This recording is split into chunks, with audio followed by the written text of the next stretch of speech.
Tom Holland est un mauvais acteur. Là, normalement, il y en a qui sont déjà en train d'écrire un commentaire en majuscule. Calmez-vous, on va respirer un bon coup et réfléchir. Tom Holland, c'est un phénomène. Tout le monde l'adore, il est jeune, charismatique, drôle, il fait des backflips en interview et il joue Spider-Man dans le Marvel Cinematic Universe. Autrement dit, c'est la success story parfaite. Mais depuis quelques années, une question commence à émerger, doucement. Est-ce que derrière toute cette image lisse, ce n'est pas un acteur moyen? Pas nul, pas catastrophique, juste formaté, lisse, incapable de sortir de sa zone de confort. Aujourd'hui, on va se poser la vraie question. Est-ce que Tom Holland est juste une jolie vitrine du système hollywoodien, ou est-ce qu'il y a vraiment du talent? Spoiler, la réponse est peut-être moins évidente que vous le pensez. Quand on parle de Tom Holland, on pense d'abord à Spider-Man. C'est le visage d'un des personnages les plus populaires au monde. Et ça, c'est pas rien. En quelques années, il est devenu une star internationale, invité partout, adoré par la presse, par les fans, par les studios.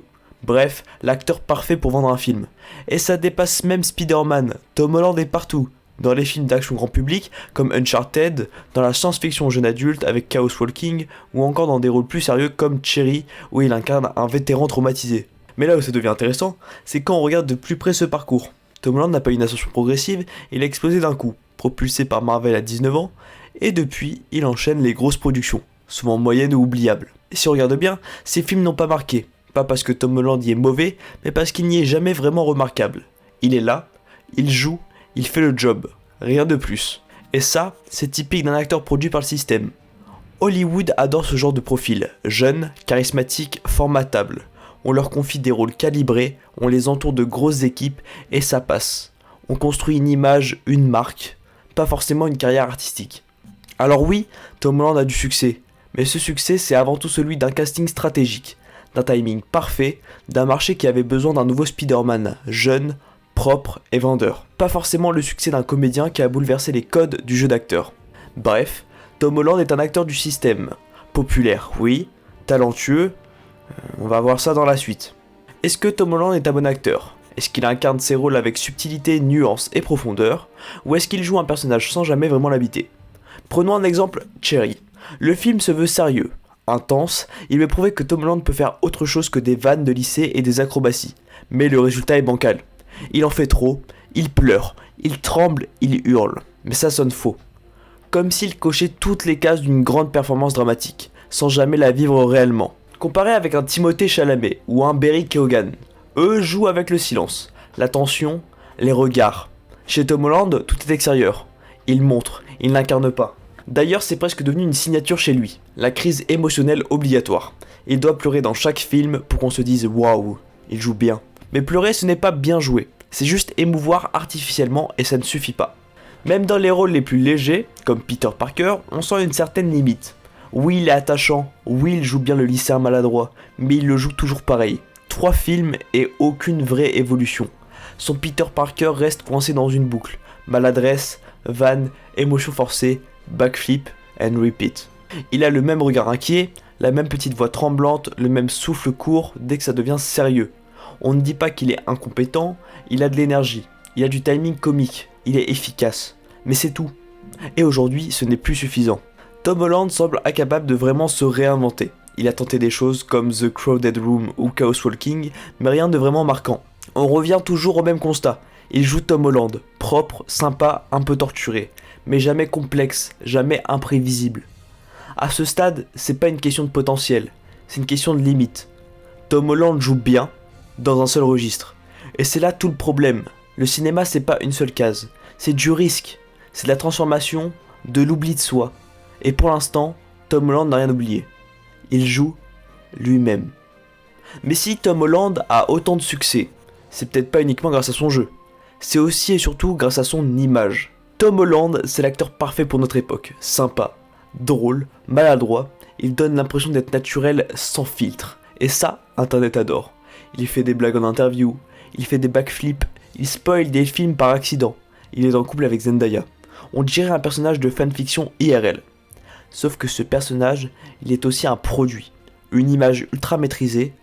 Tom Holland, c'est pas juste un acteur, c'est une marque.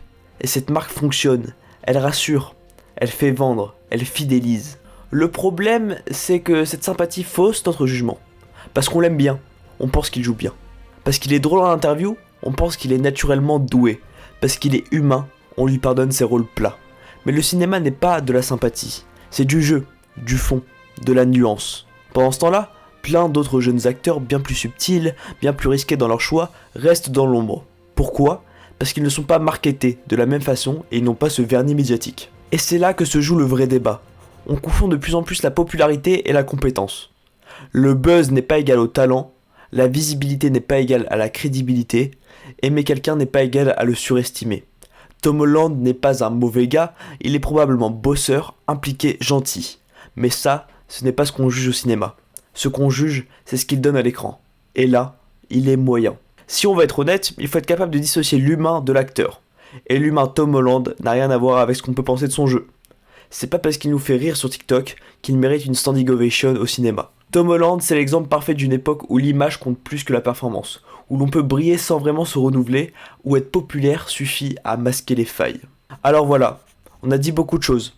Et si t'as tenu jusque là, t'as sûrement compris que le but c'était pas de cracher gratuitement sur Tom Holland. Parce que non, Tom Holland n'est pas un mauvais acteur au sens strict. Il n'est pas ridicule, il ne joue pas faux, et il ne sabote pas ses rôles. Mais il est limité, formaté, prisonnier d'une image, d'un registre, d'un type de cinéma qui l'empêche, pour l'instant, de montrer autre chose. Ce qu'il fait bien, il a des qualités. Il sait tenir une scène d'action, il a un bon timing comique, il est charismatique. Et il peut être touchant, quand la mise en scène l'aide. Mais tout ça, ça fait de lui un acteur efficace, pas un grand acteur. Ce qu'on attend de lui maintenant, s'il veut qu'on le prenne au sérieux, il va devoir faire des choix plus risqués.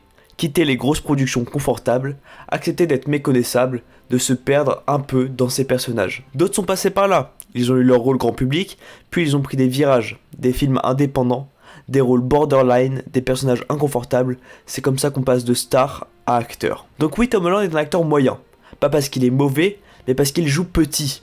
Et tant qu'il ne prendra pas le risque de décevoir son public, il restera ce qu'il est aujourd'hui. Une star attachante, mais pas inoubliable. Et vous, vous en pensez quoi ? Est-ce que Tom Holland est surcoté ? Ou est-ce qu'on le juge trop durement ? Est-ce que le cinéma d'aujourd'hui fabrique encore des grands acteurs ou juste des visages connus ? On sait qu'en 2026 sortira l'Odyssée, un film réalisé par Christopher Nolan. Ainsi, Odyssée de Christopher Nolan ne se limite pas à un simple film événement.